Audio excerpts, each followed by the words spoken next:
Welcome into the GA Scumbags, your crazy uncle's favorite Duke football pod, episode number 14. And finally, Noah and Eli, Duke has played a football game. We are coming off the heels of beating the mighty Elon Phoenix 26-3, but don't let the score fool you. I can't speak for Eli. He was too good to sit with us. He was in the tower for the whole first He half. sat with us for But half of it. yeah, at least for me and Noah, the first half was a really rough one. Duke did eventually pull away. So before we get into like breaking down the stats and stuff, I'll let you guys go first. We'll start with Eli since he was in the tower. Just some overall takeaways from week one. Yeah, I mean, overall takeaways from week one. If we start on a smaller scale, I think the first half had all of us kind of holding our breath. It's like we went into the half at what, like 6-0, 9. What was the score? Like 10. Yeah, 10-0 maybe. I mean, it was Yeah, like cool, we're leading, but like not by enough. So we were all kind of like smiles all around, but kind of tight smiles. Like, I have no clue what's gonna happen. Um, Overall, I mean, yeah, 26-3, not awful, not great, but I think that there were definitely some bright spots. I thought Malik looked pretty good overall. I thought the pass blocking held up better than we all thought it would. And then lastly, probably the most exciting part of the game, like the biggest standout was definitely the defensive line. I mean, multiple tackles for loss, multiple sacks. I thought that was probably the highest point on the whole team. I'll pass it off to Noah. Yeah, I mean, week one, a lot of new faces around the program, around the starting lineups. Feel like a slow start was probably to be expected with so much just new going on, going around, just having to get some actual game time because as many scrimmages and camp games as they do, it's none of it compares to live action playing against somebody in a different jersey. But I think they adjusted well at halftime. I think we made some big strides in the passing game, things that we haven't seen in probably. I mean, I was thinking the other day, it's probably been about 7 or 8 years since Duke's had good, competent quarterback play with the actual air attack. Going all the way back to 2017, 2018.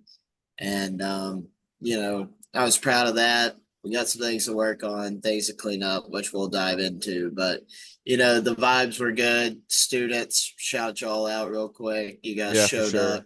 You guys were loud. You guys did not leave until there was like actual regular fans leaving at the end of the fourth quarter. Usually against an FCS, you see that crowd leave at halftime to go to shooters or divines, but they waited it out for it being a night game, stayed late, were supportive, just real proud of that. And, it was a good time. yeah, I think y'all pretty much killed, especially the student part. We started out a little slow, but I think we all kind of collectively shit our pants that first play of the game when Elon just missed like a 70-yard touchdown bomb on the Yeah. very play. Yeah. Uh, it got a little hairy there for a second, and then we kind of settled in. Um, so I know none of us got tickets for it this game, but I've heard a lot of good things about the deck, and there were a lot. Like some people are going to look at the stadium attendance like all the stadium was empty. There were a lot of people on the deck. Like I don't think attendance was as bad as people think. It wasn't great. Like all factors considered, with like the rain coming in off and on all day before kickoff, it being a Friday, Labor Day weekend, all of that. The attendance wasn't terrible. Yeah, Uh, and I mean, especially like going off of that, like you were saying, if I could butt in, and it wasn't even just rain; it was like torrential downpours, like flood warnings all afternoon. It was a Friday. It's Duke, which struggles with attendance overall, but then also like it was Elon. So honestly, the crowd that we did have, I was kind of surprised, a pleasant surprise at that, especially the student turnout. I was really happy with that. yeah, and so I mean, like I'll get into my like some of the bigger takeaways as we kind of break down some like stats and stuff like the. Let's go and talk about the elephant in the room. Um, we scored 26 points, in no part thanks to the run game. Quez did have like a 9-yard touchdown scamper, which was like I think our first touchdown of the year. Uh, yeah, because Malik threw the touchdown to yeah. So Quez had the first touchdown of the year. It was like a 9-yard touchdown run. Outside of that, we had 27 rushes as a team for 59 yards. Yeah. Now, look, I know some people are saying, "Oh, we stacked the box, or Elon stacked the box all night and wanted us to throw this." That. It was Elon Yeah. having basically 30 rushes for 60 yards against anyone is a I'm not saying full on hit the panic button. We're done. It's cause for concern, especially when we get into like situations where we're going to have to run the ball. Like we can't trust on 3rd and short to drop back and pass every single down. Like people are going to pick up on that as the year goes on. So the run game is going to have to figure it out. Starr had the fumble. People say Peyton Jones, 5 yards a carry. He carried the ball 3 times. Who gives a shit? Starr Thomas averaged 17 yards a reception. So I mean, the running game is a little bit of a concern. Actually, it's my biggest concern I have, but I still think it's going to be okay because I think the offensive line looked a lot worse in run protection than we were thinking, and I think it's fixable. I'll throw it to Noah first on that. Yeah, so from like an X's and O's standpoint, and like from just kind of, understanding the run game from an offensive line perspective, you know, when I went and rewatched the game, because of course all of us were there for it, catch us at every game. But watching it on TV, being able to pause it, look back at things, kind of gives you a better scope of like what some issues were. And really, what I saw was the interior part of the line was struggling, not really. Shout out Fina. Let's go ahead and get that out of the way. Bruno, obviously, top to bottom, was the best offensive lineman in the game for Duke on both aspects, pass pro, where he was left on islands throughout the game, and then also in the run game, he was really setting good edges, getting a good push off the ball. But what we were lacking was climbing to that second level. Their defensive tackles did a really good job kind of mucking us up. And then whenever we were trying to combo block with the centers and the guard and have the guard mesh off into the linebackers or into that second level to pick up whatever's coming across their nose, we weren't really getting there. And, we did find success in the outside run game. And that's more of a testament to Fina and Parker both being able to set a really good outside zone edge. But our inside zones and, high back dives for all you NCAA 25 people, for you dumb it down to that playbook, your ISO runs, things like that, we weren't really thriving on. The outside zones and all that, Fina and Parker all night did a great job with that. So, shout out to them on that. That was kind of the bright spot in the run game that I saw. Everything else just is going to need some refinement. We're just going to have to be quicker off the ball. We were kind of slow off the ball at times. I think some of that's just cadence, rhythm issues, and they'll get into a flow. But other than that, that's kind of all I can wrap up on it. From what I saw watching the game back. Like you said, Tyler, I think there's a lot of room for improvement, and I think we have a solid offensive coaching staff, top to bottom, and great offensive line coach. But you got to have other good coaches on that offense to help guide that along. So I'm expecting to see that kind of grow as the year progresses. Yeah, I mean, I'll just add on a little bit on top of that, like less about X's and O's and just more like of like a general fan viewpoint. Like I just remember watching it and thinking, okay, they running game didn't look great this drive. They'll get a next drive. Okay, didn't look great this drive. Next drive, didn't look good this quarter. I mean, how about next quarter? And then it's just like I kept waiting and waiting and waiting for the running game to pick up, and it just never did. I mean, I thinking back to the game, I can't even think of like one memorable run we had. I mean, if you want to count Jaquez's like what 9 yard touchdown run, sure, but I can think back to the game about memorable passes that like really stood out to me, but I can't think about any memorable runs that stood out. Definitely cause for concern. We can chalk it up to being week one, but then again, like you guys said, like it's Elon, it's an FCS opponent. We've got some dogs in the backfield. I don't really understand what like how it was able to be so bad. I just really hope they clean it up before Northwestern.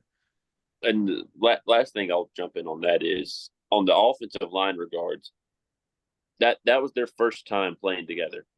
So like, it's going to take a while for them to gel and stuff like that. Because like Noah said, there's game reps and there's practice reps.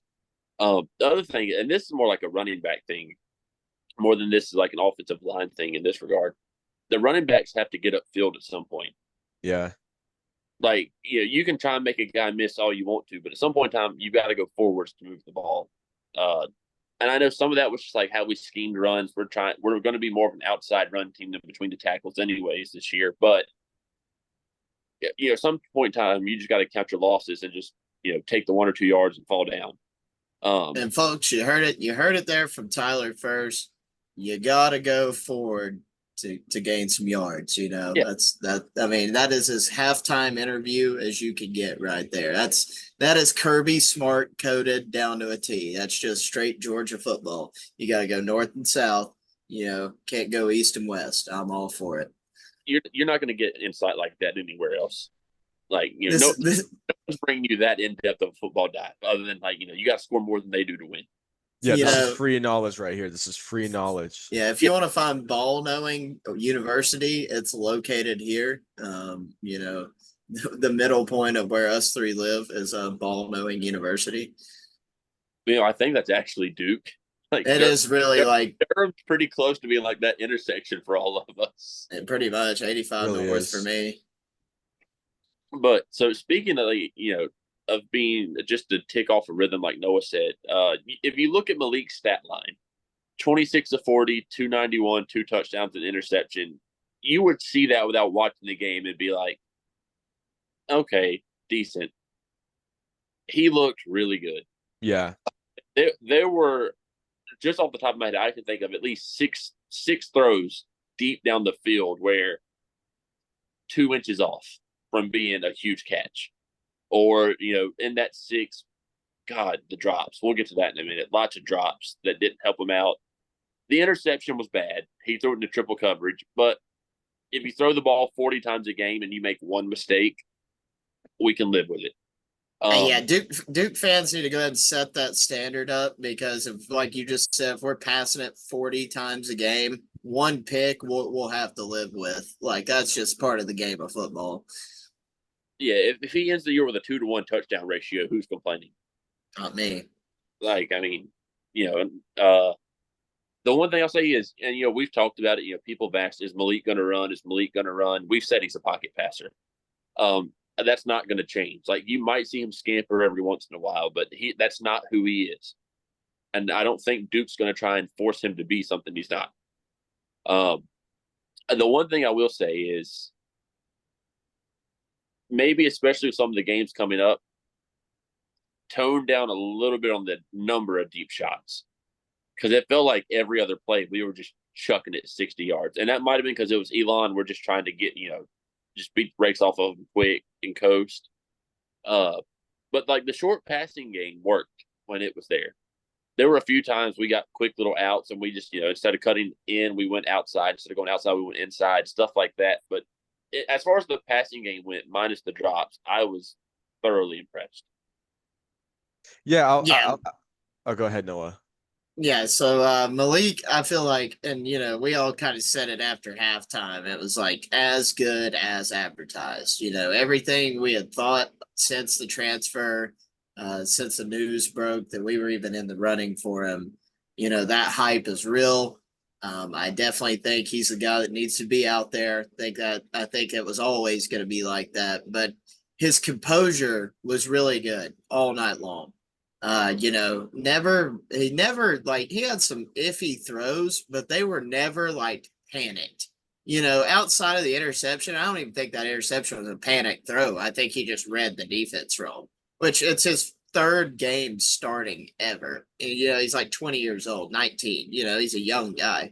So it's like, man, you got to chalk that up for what it is. It is a turnover. It's going to be on the stat line all year. But at the same time, you think about some of those like middle, about 15-yard and out, 15 ins. And like you were saying, Tyler, 5 and outs. Those balls were as perfectly placed and as for one person and one person only as it could be. I mean, he was threading it on a rope. His deep ball accuracy is better than we've seen. Probably, I would say the deep ball accuracy is better than anything we've seen since close to like Anthony Boone. Because like Daniel Jones, love him when his deep balls were bad, like bad. And Malik, everybody kind of thought that might be the same thing. He might just be that gunslinger, going to miss guys by 10 yards, like Riley kind of was too, even though Riley wasn't a gunslinger. He just couldn't throw it deep. But Malik's deep ball, like you said, within a few inches, a lot of them hit the tips of the hands. A lot of them were catchable balls for a lot of other receivers in the country. We just need our receivers to step up and make those plays. And, we're probably 21 more points on the board with 3 or 4 more caught passes. Just think about it from that perspective. And before Eli jumps in real quick, I just want to, again, content you're not going to get anywhere else. This is just friendly reminder. 2 inches matters. It's a big deal. Huge. Size does matter. Yeah, like that. 2 inches is a lot in football. I'm just saying. I mean, it's a lot in a lot of things. Like even like super personal, like. And some would say 4 might be too many. Yeah, like the deep passes hurt. You know what I'm saying? Like the intermediate passes are just right. Yeah, and even the short ones can be really good if played at the right time. You know what I mean? Yep. Like you call that short pass at the right time, it's worth it. That's right. Well, I mean, just to add on top of that, like just like you guys were saying, I was thinking like during the game, like there would be like a deep pass downfield that was dropped or whatever, like be right there and just dropped or off whatever, and the people around me would be like, oh, he's got to nail those throws down. He's got to get it better. Like he's got to get it a yard deeper. He overthrew it. He underthrew it. And I was like, no, no, no. It's like it's right there. Like the receiver has to catch that. Like it was right there. Was it a perfect throw? Maybe not. But like the receiver has to catch those. I mean, they were like, it almost reminds me of the performance Thad Lewis had against State in 09. Like obviously he wasn't that dominant, but the point was most of his incompletions were drops or balls that could have been caught and just weren't. It was the same thing this past week. I mean, there were 5 or 6 balls that he threw, especially deep ones, that very well could have been caught and should have been caught, but weren't. And so that kind of skewed his stats a little bit. But overall, with Malik Murphy, I was pleased, and I expect him only to get better this season. Yeah, like you said, Malik can't hit them in the chest every single time. Like Yeah. there are throws where Malik's got to make the throw and the wide receiver's got to make the play. Yeah. And going into that, kind of how they look. Jordan Moore did his thing, 7 catches, 112 yards. Maybe should have had a touchdown. They never showed the replay in the stadium of whether or not like he was down. They called it a touchdown. He got told he was down at the 1-yard line. So then we throw the touchdown to Hazley. Everyone thought it was a touchdown, so I'm not sure. He was down at the 1. His knee was down at the 1. They got that call right. Okay, could you see that from the tower? Yep. Eli Pankel had a really good game in his return after getting hurt in last spring. 7 catches, 81 yards, had the touchdown in the fourth quarter. 10 other players had 1 catch. I know some off the top of my head, Samir had 4. Hazley had the touchdown. But the man. Overall, there were positives, but man, the drops were brutal. Like, and the tight ends especially. Like, Haley had a few had the touchdown stuff, but him and Nicky both break hands. Looked rough at times. Samir, we've always known he's just if Samir could catch a ball, he'd be the ACC's all-time lead receiver by now. He's still struggled a few times. Like there were still just bad drops, man. Like there were 1 or 2. I mean, like downright brutal drops. Yeah, Dal Mullen had a couple stinkers that really killed some drives. I know that'll improve, but like, man, we need some more out of him. I think Hasley had the 1 bad drop, but like also he made a pretty damn good touchdown catch and did a lot more out of the tight end position, And like we called it on the pod, everybody was thinking Dal Mullen was just going to play like 100% of the reps, and like just not the case. Hasley is the truth, not in excusing his drop, but it's something we need to see better across the board for sure. And don't forget, Jordan Moore, if you're listening to this, I love you and I'm a big fan, but you ruined my parlay because you dropped the easiest 2 point conversion in the world, and then Elon kicks the field goal to backdoor. Yeah, also the guy that told you to take Elon in the points did not bet his own bet. I sure didn't. I talked myself out of it. I bet with my heart instead of my head. Nope, bad call. This is something like looking back at the offense, kind of, I think is going to be a concern going forward if we don't fix it, but it's also what's going to happen if we pass the ball 40 times a game. We were 5 of 12 on third down, which, that's 50%. But out of those 12, only 4 of them were 4 yards or less. It's going to be tough to convert third and sixes all year. And some of that comes from the fact that, Malik would throw an incomplete pass on first down, or we'd drop a pass, and we would try to run the ball on second down to get some of that yardage back, and we just go nowhere and end up with a 3rd and 8, 3rd and 7 most of the game.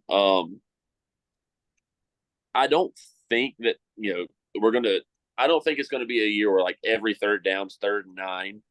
But if it is, that could be something to watch if the run game doesn't get going.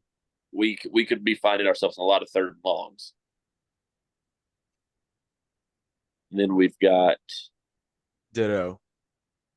So we'll touch on the defense. The defense outplayed the offense, and it wasn't close, in my Yeah. opinion. The defense looked like they were supposed to look against Elon. Yeah, They that looked- was impressive. Playing an FCS team, they looked the part of like the better team. They looked better than they should have against Elon. Yeah, I that mean, D-line was suffocating. usually you'll give them at least like 10, 13 points, like garbage time touchdown, maybe 2 garbage time field goals. But our defense was just like, fuck no. And think about this, it wasn't like we were coasting either. Like the defense was having to go out and make stops in like a 2 to 3 score ball game all the way till the 4th quarter. So it wasn't like Elon had just phoned it in on offense and we could take a play off. Like there was pressure on the defense from where the offense couldn't get going for most of the game to go out there and perform. Ultimately, they only allowed 140 yards. Raise your hand if you had Cam Bergeron picked as the leading tackler. Now lower your hand and call yourself a liar. He had 8 tackles, 2.5 tackles for loss, half a sack. Alex Howard had 7 tackles with a tackle for loss and a sack. Vincent Anthony, Michael Reese, and Deshaun Stone, Noah's guy, all had Deshaun? We had 16 tackles for loss and Big 8 time.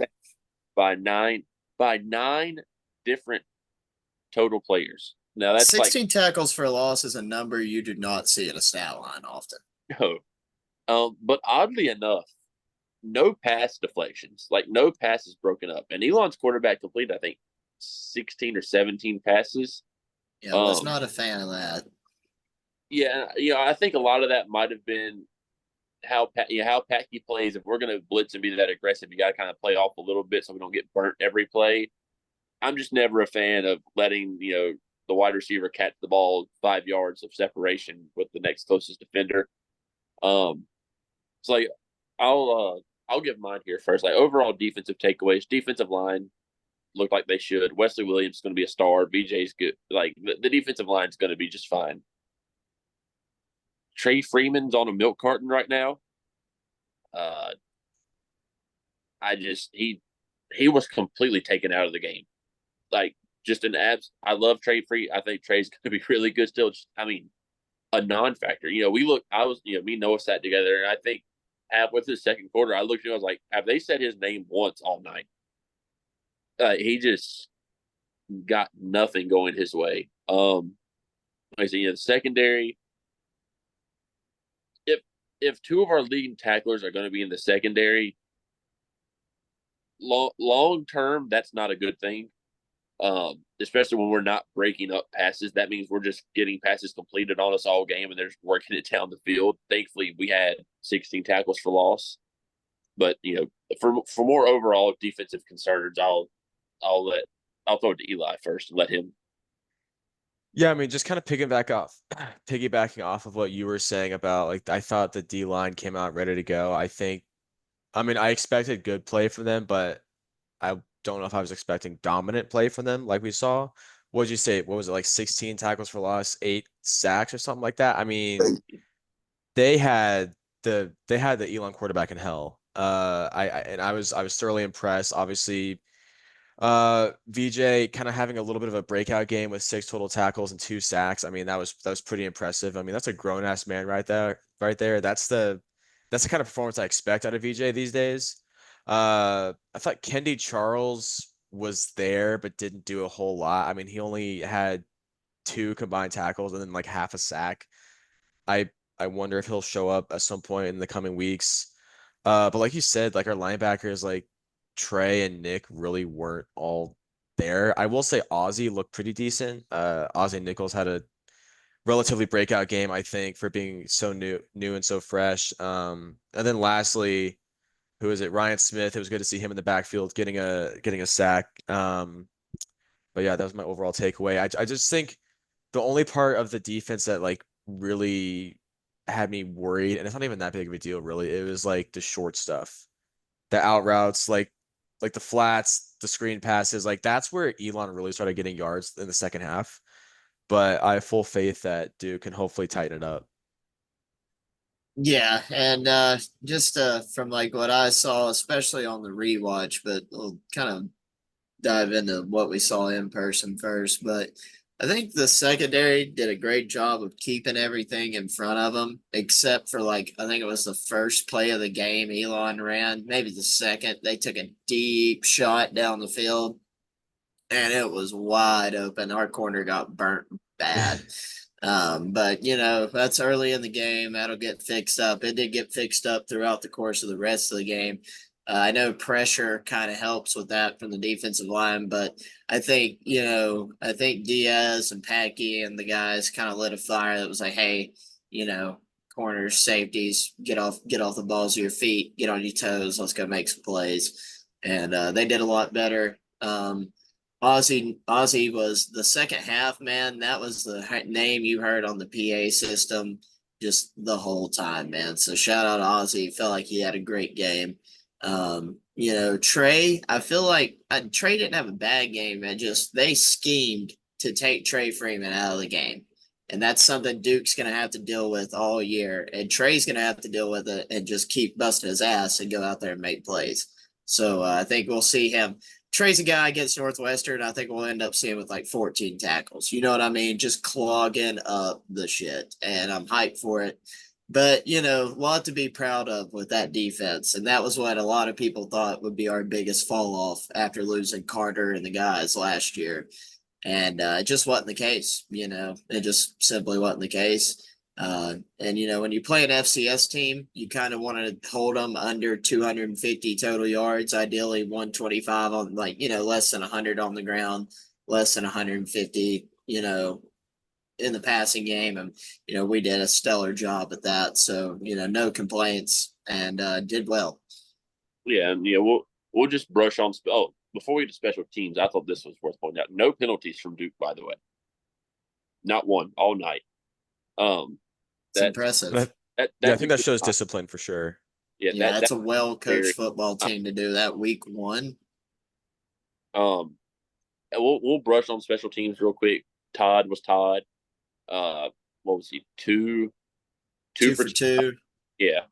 One of those was like somewhat deep too. I think the first one was around 45, 44 yards, I think. Yeah, it was cash. Yeah, and I mean, he had the leg. Speaking of legs, before we get to Cade Reynoldsson, I tweeted it out from the Scumbags account maybe around halftime that Elon's punter was the best player on the field. And I still stand by. Like, I will tip my hat to that guy. Elon's punter had an absolute fucking hose for a leg, dude. Agreed. He was bombing punts all night long. And I don't think he had a single punt go under 40 yards. That motherfucker can bang, bro. That was tough. Like, that was a watch. Who was back there returning punts? Was it Quishon Brown? Hey, Keyshawn. Yeah, every time the punter would kick it, he'd like be like going back. Like he was like, oh shit, I didn't get deep enough. He would be like backpedaling, trying to catch up with the ball. He was going from like 45 deep to 60 deep each time, man. He was just running for his fucking life. But shout out to him. Unlike Jalen Calhoun, he also stepped up and called fair catches and caught them and didn't Yeah, let him bounce and big get thing. down at the 3-yard line. Jalen Calhoun was a Nazi for not wanting to catch footballs on punts. Like, he was just allergic. He hated it. I don't get it. I don't know why, but like, it was so refreshing to see a guy just like let his nuts hang, call for a fair catch, and catch the football at the 20-yard line instead of hoping it bounces 20 yards for a touchback. Yeah, I mean, Somebody tag Jalen Calhoun in this post when we put it on Twitter. this is That's going fine. this is on the TikTok if Krim ever gets off the fucking toilet. So real quick, we're going to the quick awards. We'll give out each an offensive and defensive player of the game. They may be the same. We don't know.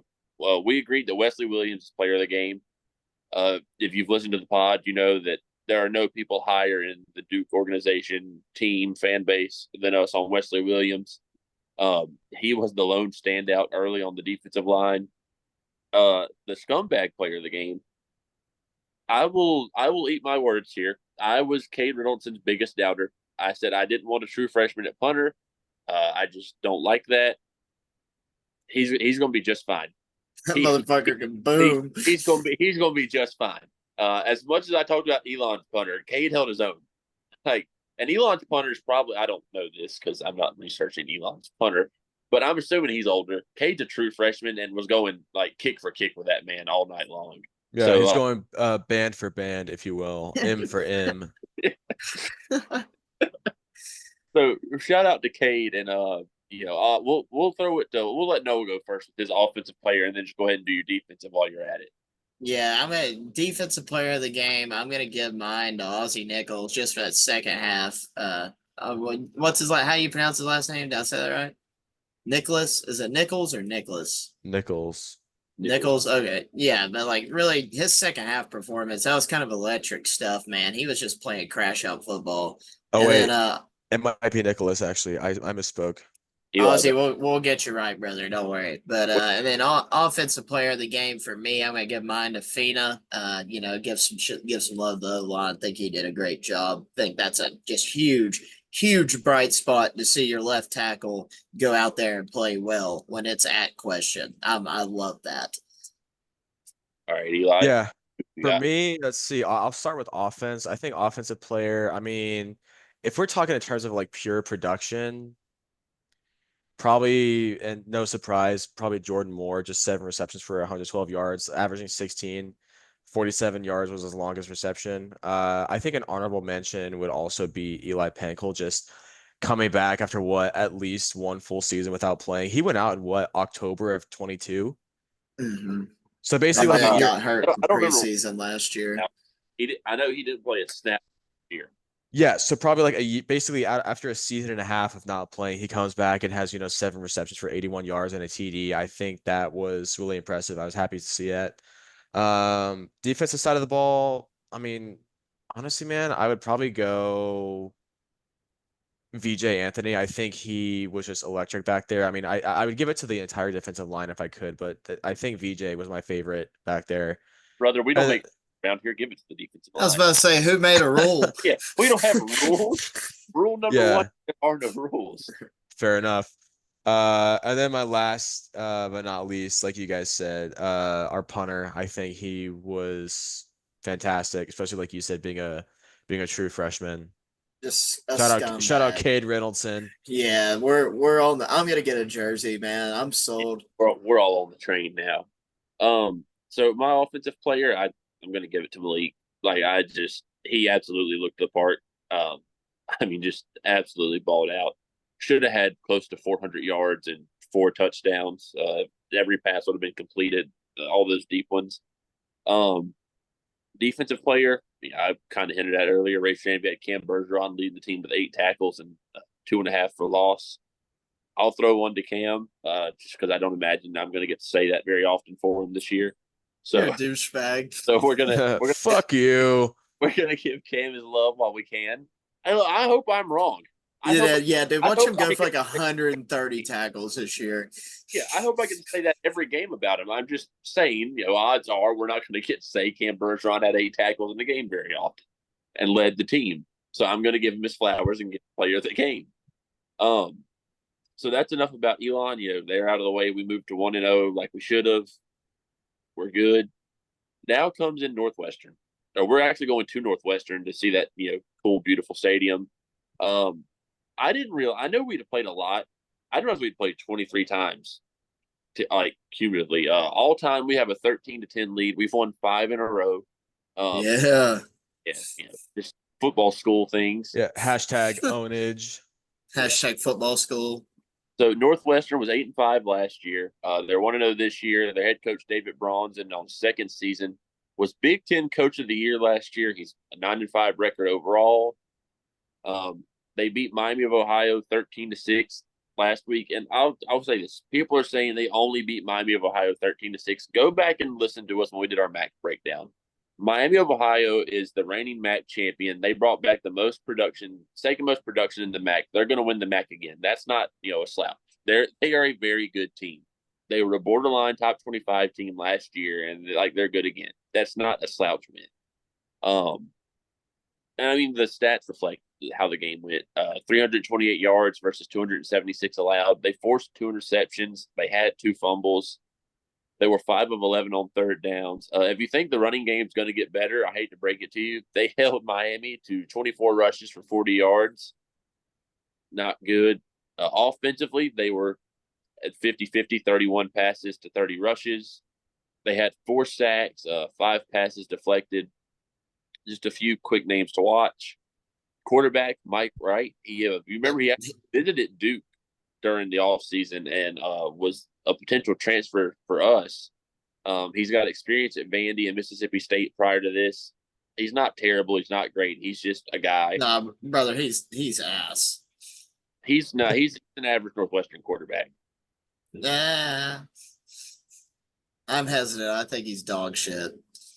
He's what you're going to expect out of Northwestern. He's not going to wow you, but he's never going to make a throw where you go, holy shit, and he's not going to make a ton of throws where you're like, he's just not. He can't be the best player on your team, which might be the issue for Northwestern because they need him to be.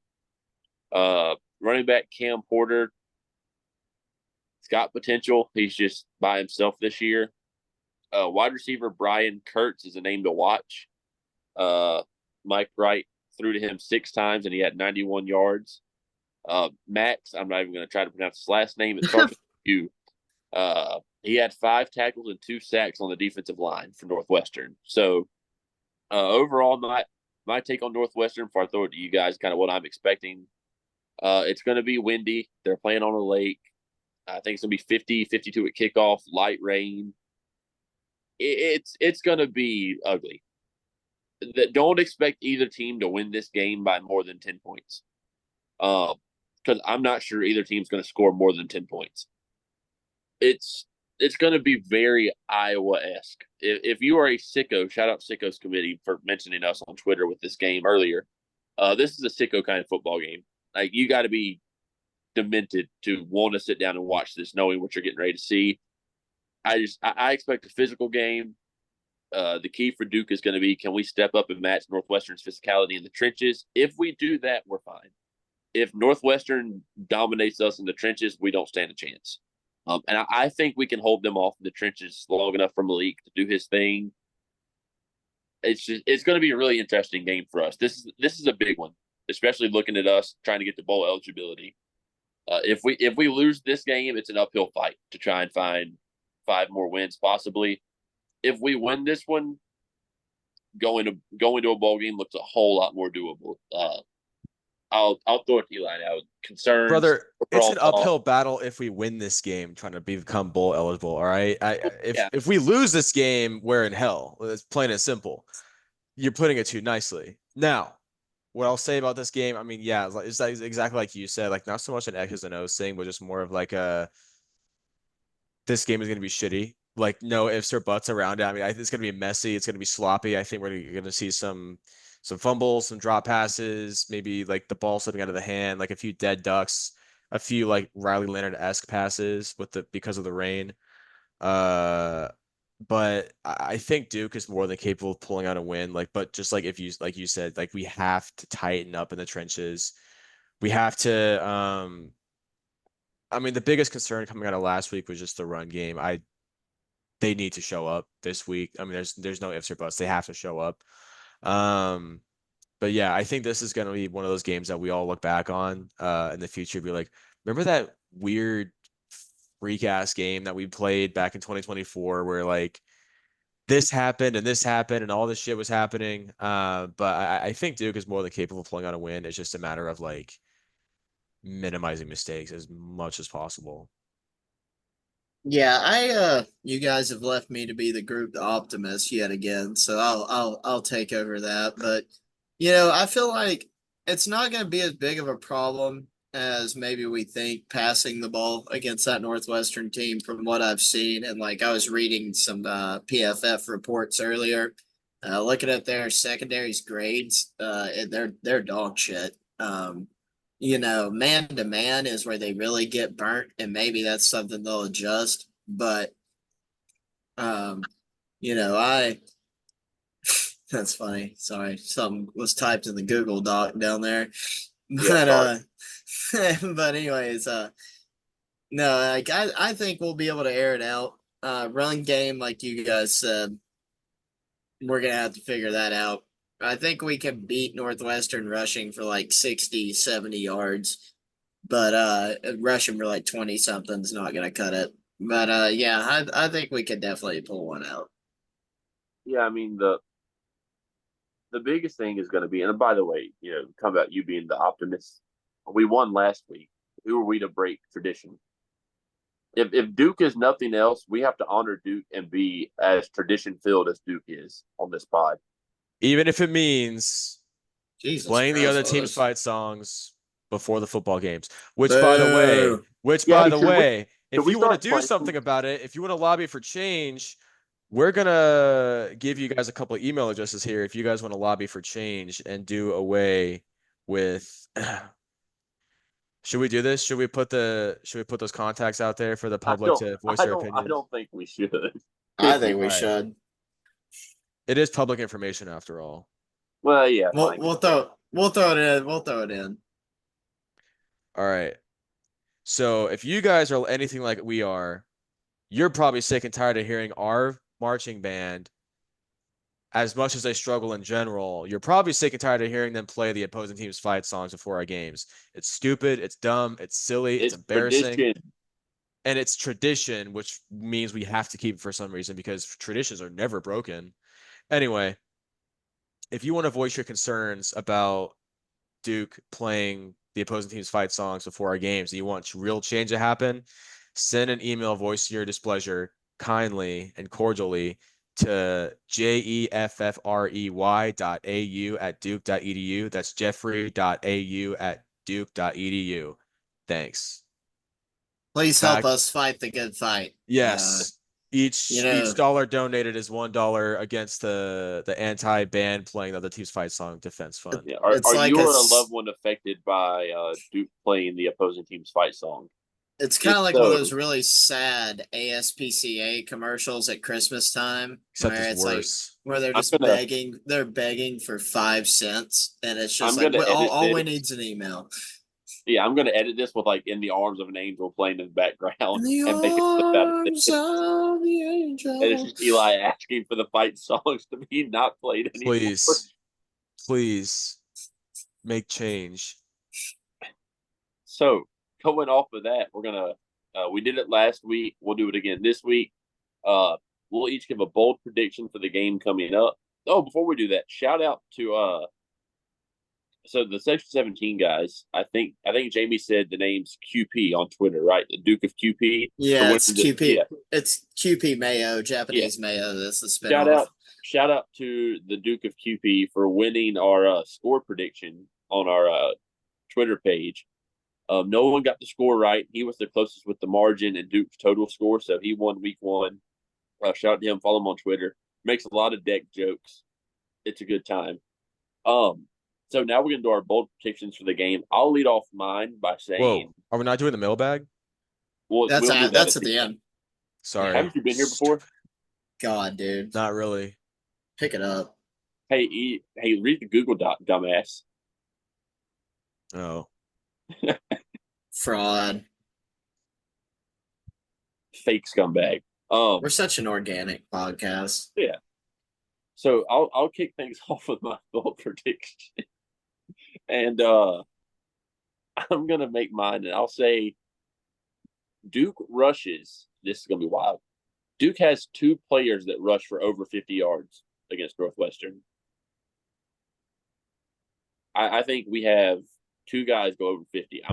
I'm not ballsy enough to say who, but I think two players break 50 yards total on the ground against Northwestern. That's where I'm going. Okay, well, I think we're gonna have 3 passing touchdowns and over 300 yards of passing. I think with the shit weather and the weird conditions and the fact that we saw some weird struggles from Duke last week, I think it's going to be another game where the defense is a bright spot. I think our defense is going to be the bright spot of this game. We're just going to have to basically just do what we can to just try to outscore Northwestern in any possible way, even if it's not fancy or sexy. Everything's sexy about defensive football. Yeah, you're right. Defensive football is as sexy as it gets.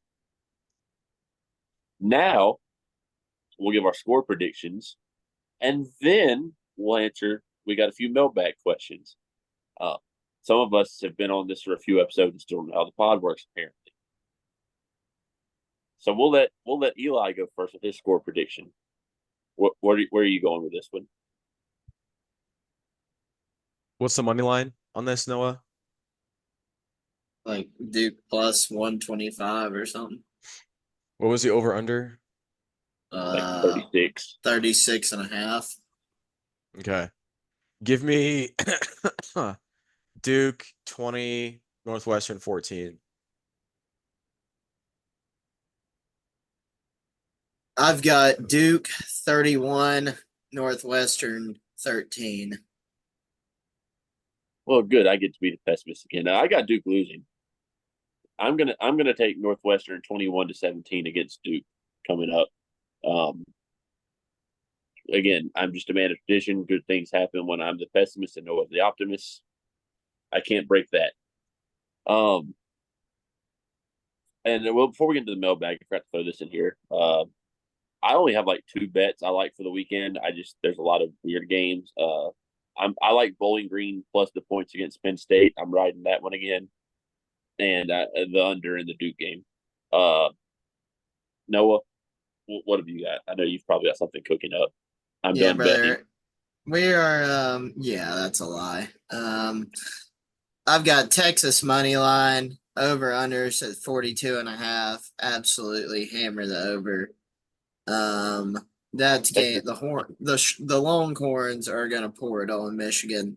Yeah, Texas might score 42 by themselves. Yeah, brother, they will. Then my favorite bet of the week is Tulane money line plus 300 and an under 48 and a half versus Kansas State. Give me the Plus green big wave. spread. Give me the green wave. And my last bet is Iowa State under 35 and a half points. Iowa money line. That game's Yeah. so like disgustingly beautiful. Parlay a defensive anytime touchdown into that, and that's where we're cooking. Yeah, I like the Tulane one a lot. Fuck the mid 12. And I guess we do want to talk about football in general, kind of. Yeah, let's talk about what we've seen week 1 here. Florida State dog shit. Ooh. I mean actual dog shit. Shout out dog shit guy. He still hasn't eaten the dog shit. I don't know if you two know what I'm talking about, but that guy's a real piece we're of on shit Twitter. That guy's a real piece of shit for ducking everybody, like deactivating all social medias after putting that out there. If somehow we're the guys that make this happen, everyone find that account. I think what is this account name? Like it's something Knowles with like 1 or 2 numbers. Just type in dog shit on Twitter, you'll see him immediately. Find that guy. It's become like a worldwide effort. He's got to eat the shit. You don't put out something like that, double down on it multiple times, and then delete all social media in the first half of the game. Yeah, I think Florida State's might not win a game. Florida equally look the Florida Miami game, I've been high on Miami, but I think that was more of Florida being absolute garbage They're bad. than They're it real was. bad. That Florida State game at the end of the year, I tweeted out, it was like, it's always going to be the toilet bowl. No, that might be like the worst game of the year. The Texas 5 looked, best teams in the country reside in the SEC. There's no way any after week 1, Georgia, Mizzou, Texas, Bama, and Ole Miss. Ole Miss played Furman, but they thumped them 70-0. I mean, the top 5 teams in the country, 1 through 5, are in the SEC. Like, I'll put Ohio State at 6, but buddy, it ain't close right now. speaking of the SEC, on Saturday night, a team by the name Notre Dame went into a place called College Station, Texas. And I don't know if you guys know what's going on down there, but I heard a there's fat fuck was running the program. there's a certain fat lard down there that boarded a jet plane at midnight.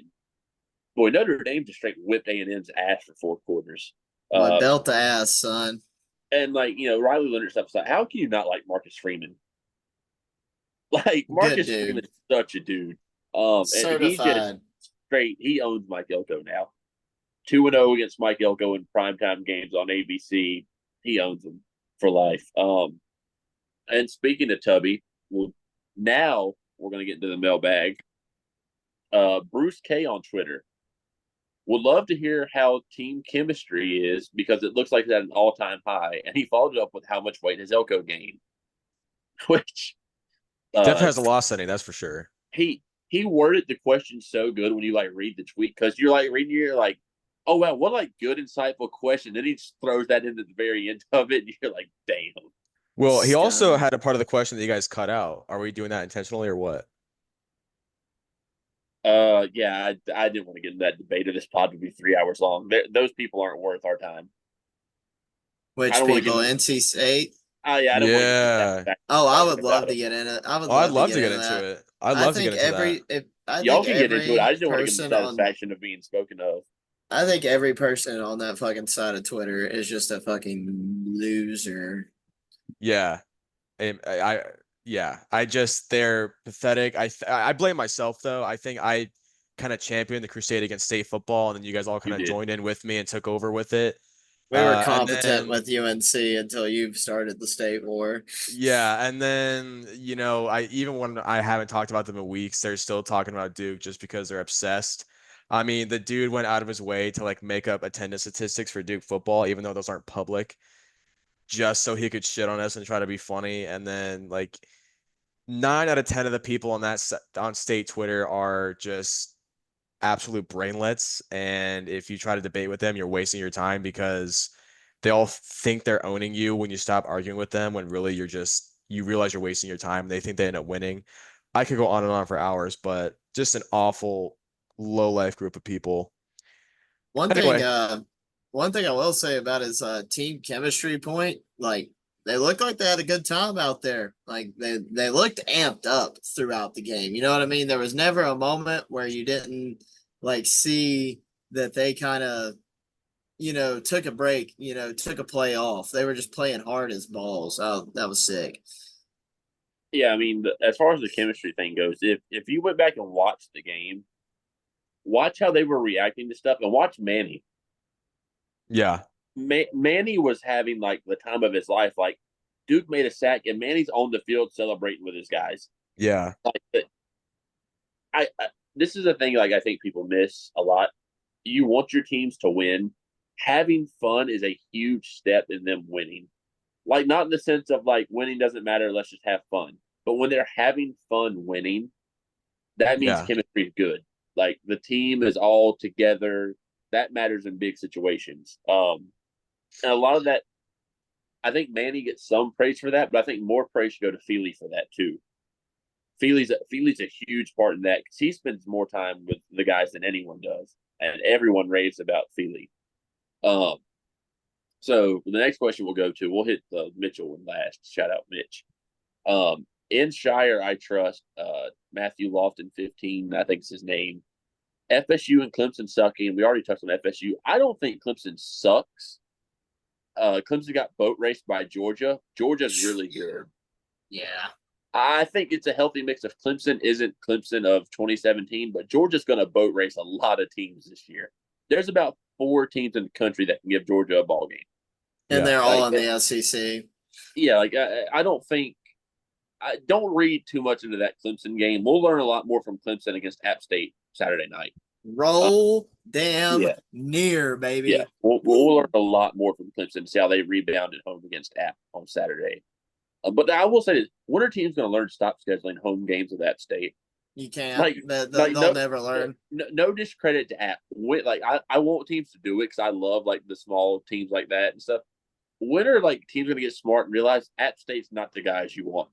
Go pick on Georgia Southern. Go pick on ECU. You don't want App State. Yeah, if you're gonna give a team $2 million, you ought to go give it to like Coastal Carolina to the Redneck Beach Chickens. Because, buddy, App, we're doing all right where we're at.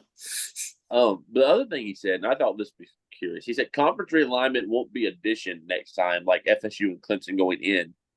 He said, but it's going to be like teams getting taken out of conferences, and he used 2 examples like Indiana getting booted out of the Big Ten and South Carolina out of the SEC. Duke out of the ACC. I think he's onto something there in the sense of, in order to add some more teams to where like you've got to add teams like Sankey's doing. If he added Miami right now, Miami's not going to bring in money to offset everyone making more on top of what he has to pay Miami. So I think it's going to be one of those things where if they start adding more teams, you've got to cut loose weight eventually.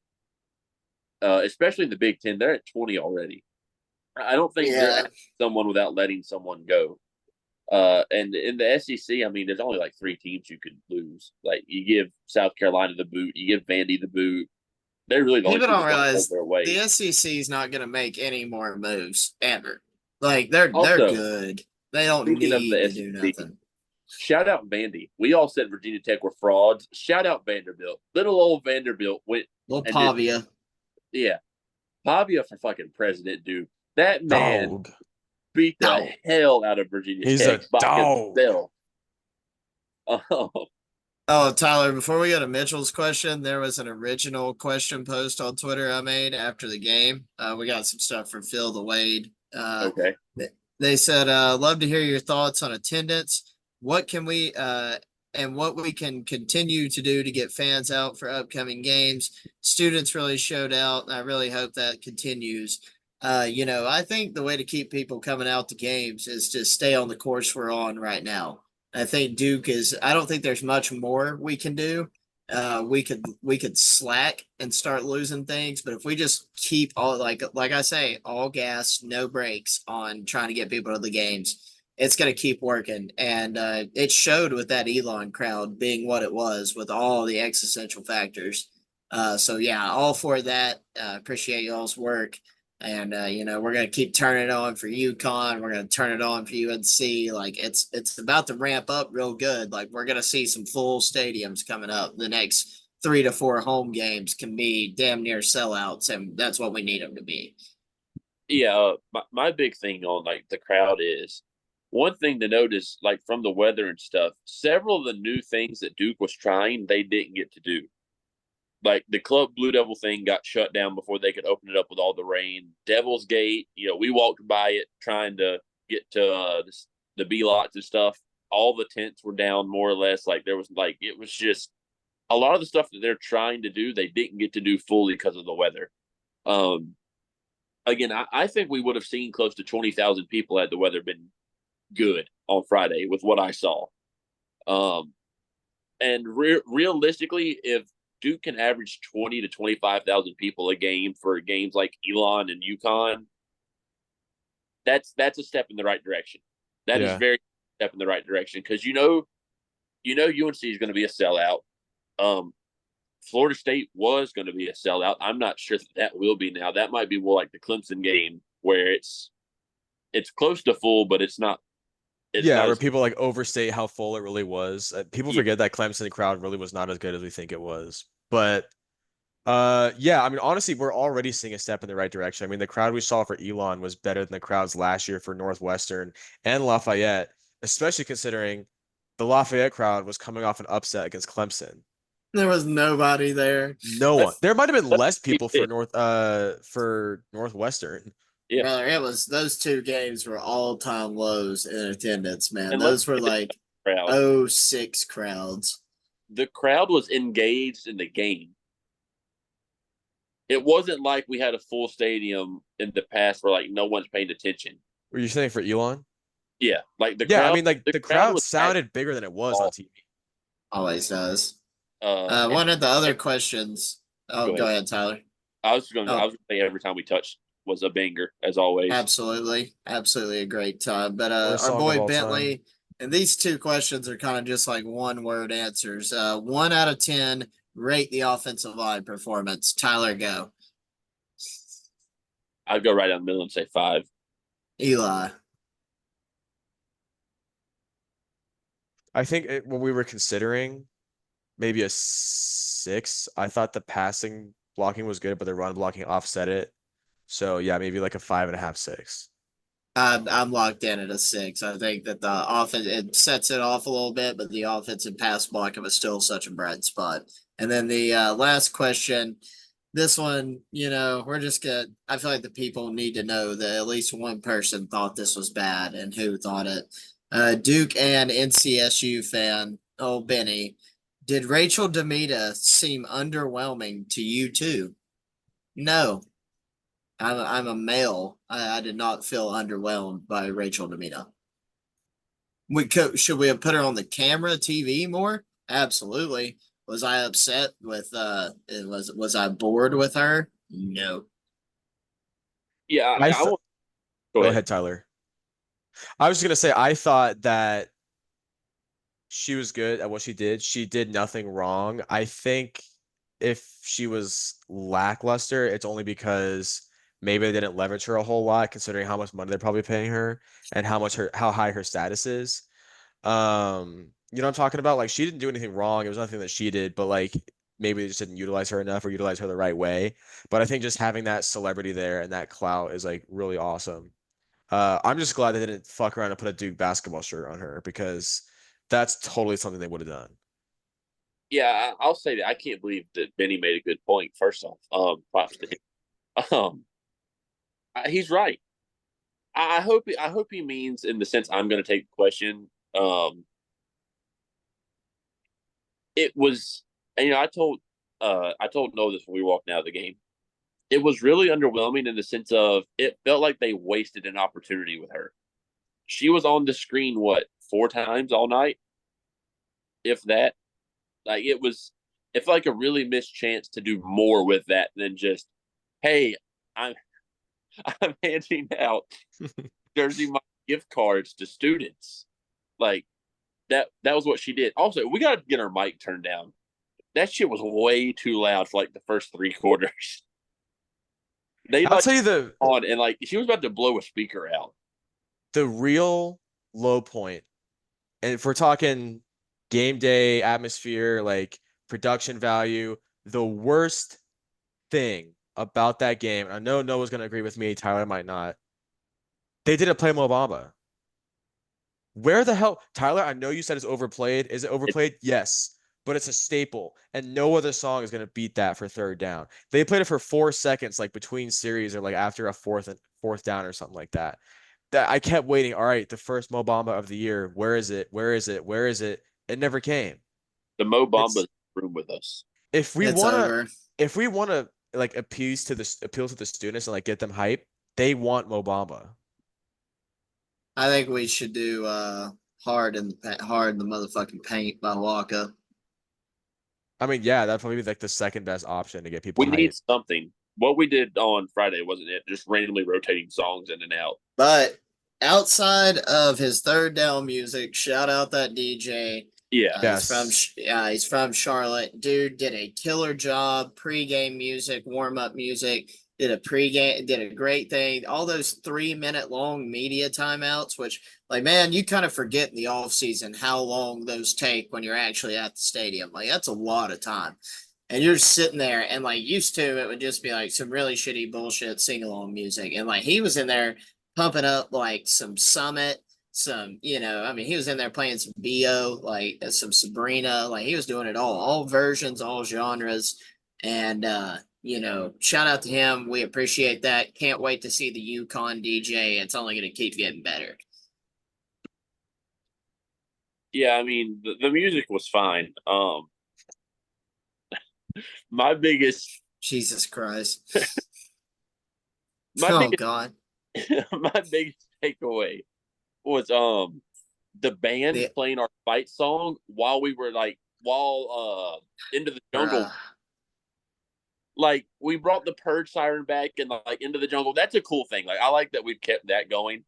But the band starts playing the fight song 30 seconds before we run onto the Look, field. that's not a new thing though. If you go back and watch every game, like They've but done Notre it Dame forever. last year, the whole timing was just the whole sequence of timing was off this game for the intro. It was off all last year uh except for Notre Dame is the only time they got it right. And then even 2022, if you watch like when they played Carolina, they didn't play in the air tonight until like 3/4 of the team was on the field. Like, my God, how much can this suck? It's not even like they're doing the wrong things. It's just they're doing the right things at the wrong time is all. That it's an easy fix. This isn't us shitting on the marching band. We all love No, the marching band. Like good for them. We got 5 tubas now, breaking like we're developments there. on the come up. Yeah, the band's working their way back up. I also want to say shout out Bentley. I do want to apologize to Bentley. Me and Noah forced Bentley to stand up and do every time we touched during the fourth quarter against his will, I think. But he was a trooper about it. Um, so all right, so our last question here on this one is going to be from our guy Mitchell. For those of you that don't know, Mitchell's an animal. Like, Dude, he's a fucking beaut, man. He gets yeah, it. He gets how to be a dude. yeah, Mitchell's an absolute unit. He I'm says, assuming he means group chat by this question. yeah, he says his exact phrase was biggest scumbag in the group. I mean, out of the three of us, it's a no contest. No Uh, contest. yeah, who would Yeah, be? it's me. Yeah, I mean that's a no brainer. In terms of the group chat, he'd be Mitchell's up in the running, no doubt. That's my vote for if it's the group chat, it's Mitchell #1. He's a scumbag. And they're sending pictures of chicks in his bed while he's wearing Malik jerseys and stuff. I mean, the dude's a Yeah, but scumbag. Bobby's up there too, if you really think about it. Yeah, And Bobby is also a scum. So is Bob, Diego. I don't know that Tim, Bobby and Diego were like different though because we didn't get to witness them and like being scumbags. Like they yeah, still are. prime scummery.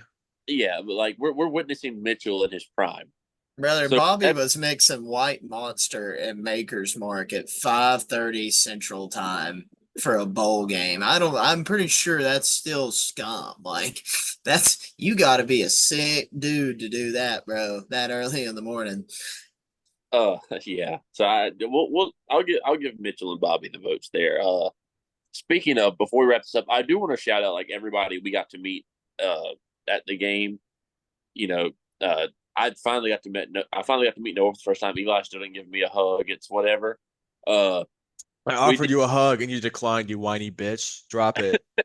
This argument is done. we did You're cooked. we did get to meet our guy Jared again. All the Section 17 guys, everyone at the tailgate, the hard hat guys. Garrett, we got to meet him. I also met The cripple. Jacob Ross and Danny Dorco as well. Yeah, Yeah, shout out Danny Dorco. uh our guy Bentley. Bentley. We got to meet Bentley. Trying to think if there's any. I don't want to forget someone here in the mentions. We got to meet Rachel. We all got our picture with Rachel. We saw our boy. That meant something to me. That meant something to me. She then liked the post and told us good. She acknowledged our podcast Yeah, she said good luck with the pod. and then liked our post on the pod account. Like That we've made meant a lot. we've made it, fellas. We We also are saw our so- boy. We saw our boy Ronnie Hoare today as well. Ron Dog. Your boy. Oh, I Oh. saw Janet. No, you. Ugh. No, I actually did. I'm not even kidding. I saw Janet in the tower. I'm not even making that up. Yeah, she said she hated you, Tyler. Yeah, Yeah, she said, "Tell those expletives they can find me anytime." And then we saw Barry bum, and he didn't even come up and say nothing. Oh, that was funny. That little soft Did ass. you really? Yeah, Yeah, he was literally sitting in the section right beside us. Jamie pointed him out to us. He was just staring the whole time because he didn't have no balls to come over and play with us. yeah. And real quick, shout out Jamie, Scott, J Man, all the guys that were around us for the game. Eli for half the game, I guess. But yeah, overall, the overall takeaway for the week is it things. I feel good about things. I feel better than I did, which isn't saying much, but I feel better than I did going into the year. I feel like that's safe to say. I don't think any of us feel worse right now about Duke and where we're headed. Yeah, the only thing I don't feel better about is the run game. That's it though. Like But I'll I say feel if I'm fine with the run game not being where it was, if that's how the passing game is going to look. hmm, Because the passing game, like we talked about, other than those like two or three, Malik just overthrowing it and the 4 or 5 drops, the passing game looked damn fine. hmm. So I mean, like if that's a sacrifice to make, then let's just throw it 50 times a game. And then also shout out Peyton Jones for averaging 5 yards a carry. I mean, just absolute dog. I mean, fuck Jaquez Moore, fuck Star Thomas. Get Peyton Jones out of there right now. That guy was averaging 5 yards a carry. I don't know why SportsCenter wasn't talking about this morning, but he needs to be their starting running back, Dude, at least dude, according to guys on our group chat. dude, Duke is going 12-0, bro. On No, the no, back of Star Thomas or Peyton Jones. yeah, Star Thomas could transfer for all this group chat cared about. Hey, we got Mind you, to those opinions are not our own. Those They're opinions not. are They're not our not. own. They are we not our own. we can't We know ball. yeah, we can't confirm that it was Star's mom, but Mrs. Thomas, It was, if you were sitting behind us during the third and fourth quarter of the game the other night, we love you. Like Yeah, she was great. you're the best. she's such a football mom, bro. Just she was coaching him up so hard. Yeah, you see him get tackled for loss, and you hear, "Quit damn stutter stepping," and you just turn Quit around dancing, Star. Quit and dancing. you see Mrs. Thomas. We assume that that was awesome. that that was good to see. Any other takeaways or points before we wrap this one up? I don't have anything. All right. Well, with that being said, until next time, DDMF DDMF. and go Duke.